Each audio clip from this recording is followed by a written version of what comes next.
Hello my brothers and sisters, uncles and aunties, welcome back to my channel.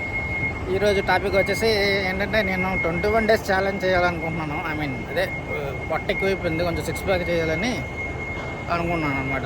జిమ్లో అందరూ కమ్మగొట్టారు, ట్రైనర్లో లేవు అసలు, చండాలంగా ఉన్నావు అని చెప్పేసి.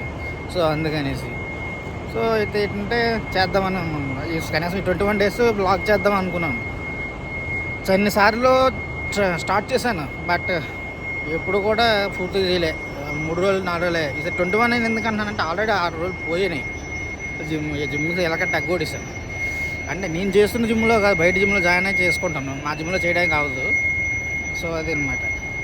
అయితే అలా చేస్తున్నప్పుడు అందుకు 21 days ఛాలెంజ్ పెట్టాం. 21 days ఛాలెంజ్లో ఏంటంటే చేయాలి. కొంచెం తడబడుతున్నాం కదా, ఓకే, ఫస్ట్ టైం కదా, అందుకే స్టార్టింగ్ నెమ్మదిగా మొదలెట్టాం అనమాట. వాకింగ్ తోటి జస్ట్ ఒక 10,000 అడుగులు ఇలా వేసేలా ఉంటే, ఇప్పుడు ఇన్స్టాగ్రామ్లో యూట్యూబ్లో చెప్తారు కదా 10,000 అడుగులు 10,000 అడుగులు అని, అలాగే మనం కూడా జస్ట్ స్టార్ట్ చేస్తాం. ఒక 10,000 steps వేస్తే అలా నెమ్మదిగా జిమ్లో జాయిన్ అయ్యాం కాబట్టి అక్కడ కూడా స్ట్రెంత్ ట్రైనింగ్ చేస్తున్నాం లైట్గా. అప్పుడు ఓ బిగినర్గానే మళ్ళీ నేను చాలా రోజులు అయిపోయింది చేసి, మళ్ళీ బిగినర్గానే చేయాలి అన్నీ. మళ్ళీ నొప్పులు అన్నీ కామన్.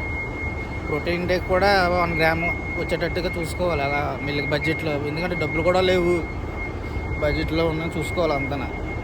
అది ఈ వ్లాగ్కి అందరూ సపోర్ట్ చేయండి అబ్బా, కొట్టండి అబ్బా, లైక్లు కొట్టండి, కనీసం దెంగులైనా పెట్టండి కిందన. ఎవరు ఏడి రాయట్లేదు, ఏమీ చేయట్లేదు. ఉంటా, బాయ్.